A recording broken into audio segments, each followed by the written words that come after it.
السلام عليكم. اليوم كنقدم لكم الخضار معمره اولا بما يعرف بالمحاشي. كتحتاجي في المقادير ديالها القرعه خضراء، طماطم، الفلفل اخضر اولا اصفر اولا احمر، اي نوع ديال الخضار تقدري تستعمليه، والكميه على حسب عدد الاشخاص اللي عندك، والباذنجان، الفخوماج، الحامض، الارز، البصل مفروم او مقطع الى قطع صغيره، بطبيعه الحال اللحم المفروم والقزبر اللي كتحتاجيه في التتبيله ديال اللحم المفروم، طماطم مركزه، زيت المائده بطبيعه الحال، القزبر يابس، سكينجبير، الكمون، الملح، الخرقوم، الابزار، ورق الغار او ورق سيدنا موسى، نص ضامه ديال البنه، شويه ديال الحار اللي كيبقى اختياري، اللي كيبغي في الحشوه، اللي ما كيبغيش الحار يقدر يستغنى عنده، الثوم. هذا الشيء اللي كتحتاجي في المقادير. بسم الله على بركه الله نبدا. نضع في مقلاة زيت ونحطو فيها الارز يتحمر. كنوضعو مقلاة كنديرو فيها الزيت، كنلوحو داك الارز مع ورق سيدنا موسى مع الثومه. كيتحمر لنا واحد شويه، ضروري ما نحمروه. شويه ديال السكينجبير لاعطاء النكهه في الارز. خصنا نستعمل ضروري التوابل في الارز، وهذه شي طريقه مميزه وسهله في نفس الوقت. الملح،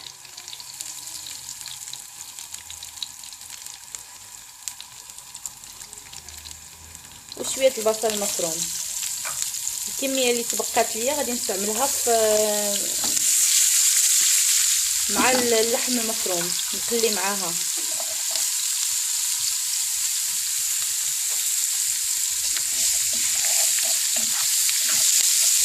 بعد ما كيتحمر ليا شي شويه عاد كيقبض فراسو، كيتحمر ليا شي شويه هاد الارز وهاد ورق سيدنا موسى والثوم وشويه التوابل والبصل المفروم، كنزيدو الماء مغلي. هاد الطريقه ثقوا بيا كتجي شي حاجه اللي سهله وبنينه ومميزه في نفس الوقت كما عاودتكم في وصفات. كنتمنى من الله تجربوها. احسن من كتستعملي الارز اللي كياخد واحد الوقت الا استعملتي خضر، وميم طون الا استعملتي الروز مسلوق ما كيجيش فيه واحد النكهه اللي بنينه.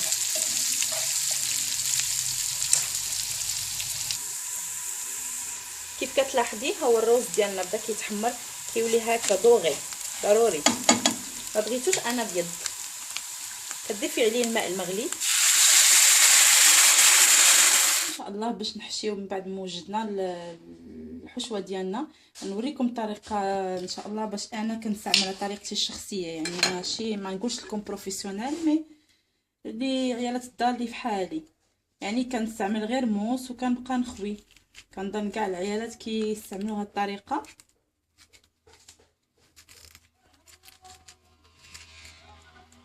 ومن بعد كنقلب الموس ديالي ماشي على الجهه اللي كنقطع بها، كنقلبها وكنبقى ندور بحال هكذا. هادو ما نرميوهمش لان غنستعمل منهم شي شويه هكذا خضرين، ما مسلقهم والو في الكفته وفي اللحم المفروم بحال هكا. كيف كتلاحظوا نفس الطريقه كنقسمها على جوج القرعه، وكندير لها واحد القاعده علاش تبقى فليك بالنسبه للناس اللي كيديروها في الطنجره. نفس الطريقه كنستعملها للدنجال، كنقسمو على جوج. كاينين طرق عديده كنوعدكم بها ان شاء الله، غادي نلوح لي فيديو ديالهم ديال المحاشي اللي كيداروا في الفران والفخوماج.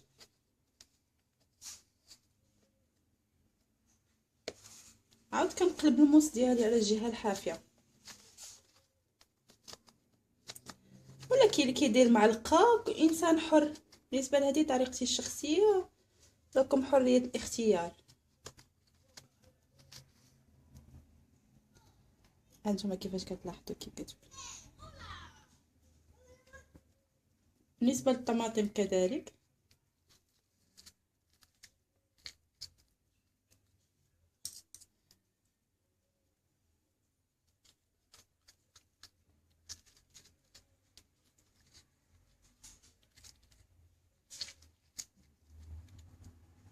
ماشي مشكل الا درتها فوق هاد الطماطم مركزه، لحقاش انا درتها بغيت هاد الماء ديال المطيشه يتخلط مع الطماطم المركزه اللي غنسقي بها المحاشي ديالي.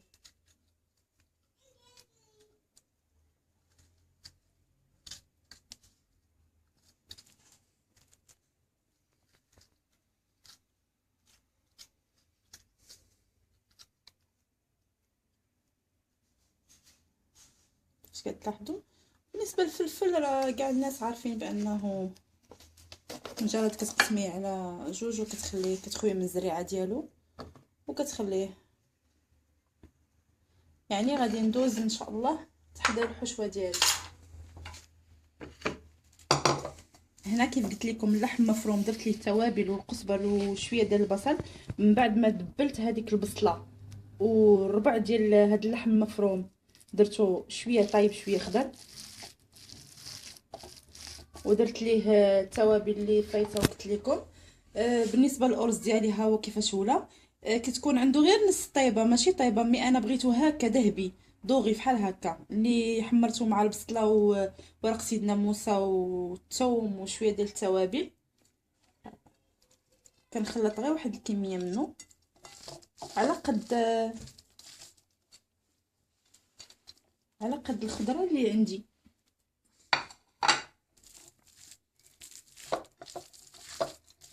بالنسبه للكميه اللي بقات ليا الاخرى غنرجعها طيب وكتصلح لي زونفون ولا الحشوات قادمه ان شاء الله تخزنيهم كديريها في الثلاجه ما كيخسرش باسكو هو ما طيبش طيبه كامله. كنعاود نزيد له شويه ديال الكمون ونزيد له شويه ديال الابزار، شويه ديال القرفه ما يكثرش. وهادوك اللي خويت من الخضر كناخذ منهم غير شي شويه، لحقاش كاينه طريقه اخرى كيفاش كتعمري الخضر ما احتاجيتش فيها انا هاد العماره، ها باش يعطيني واحد الطيبه ديال الخضره وصافي.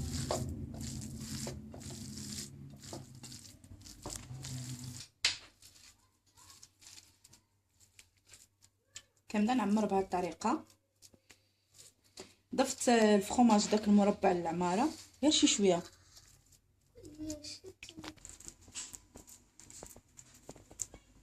بسم الله كنعمرها بهاد الطريقه. كنستعمل غير تاقره اولا جميله اولا اللي عندكم. كنفرش لها نديرها ندير شويه الزيت ونفرش لها هذا القزبر بنفس الطريقه كتحشي. في المحاشي ما خصكش تشبطي حتى لهنايا لان داك الروز راه مازال ما طايبش وكيتنفخ غادي ما غاديش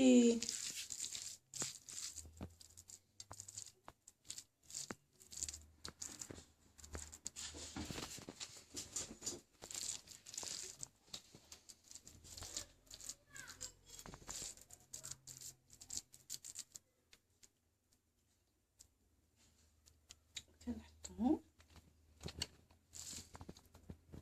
كتحاولي ديري واحد القاعده صغيره يعني بلا او ميم طون بلا ما تحلي هاد لابارتي.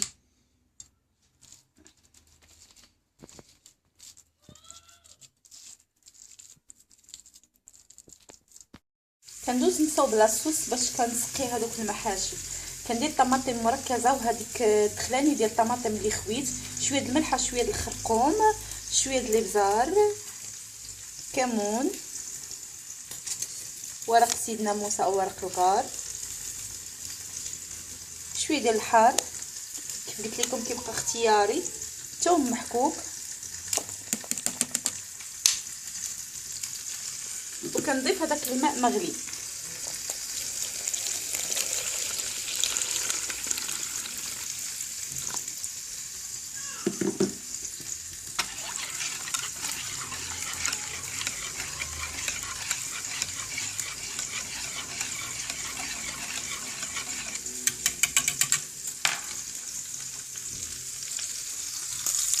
كنسقي به هذوك المحاشي ديالي كيف كتلاحظوا اللي كاينين. اي بلاصه تقدري تستعملي في الطنجره، انا اختاريت التاقره. ما تفوتيش الكميه ديال لاصوص، ما خصهاش تفوت الخضر، تقسيلهم على مهلهم يطيبوا شاء الله شي حاجه اللي وصفت المحشي بالنسبه لي هذه مميزه ان شاء الله. المحشي ديالنا اولا الخضره المعمره من بعد ما وجدات، ها هي كتجي على هذه الطريقه، شي حاجه اللي زوينه كتبريزونطي على هذه الطريقه، كتقدميها مرفوقه بهذاك الارز اللي كيشيط ليك، كتكمليه في الطياب، ما تحتاجي تزيدوا له والو لانه ديجا فيه التوابل ديالو. هنايا كتزيدي غير فهاديك لاصوص ضامه البنه اللي نسيت ما قلتهاش لكم، وكنتمنى من الله تجربوها هاد الوصفه، ولا عجباتكم ديروا جيم على لا فيديو، وشكرا على المتابعه، وكنضرب لكم ان شاء الله موعد لوصفه جديده وسهله وزوينه واقتصاديه. شكرا.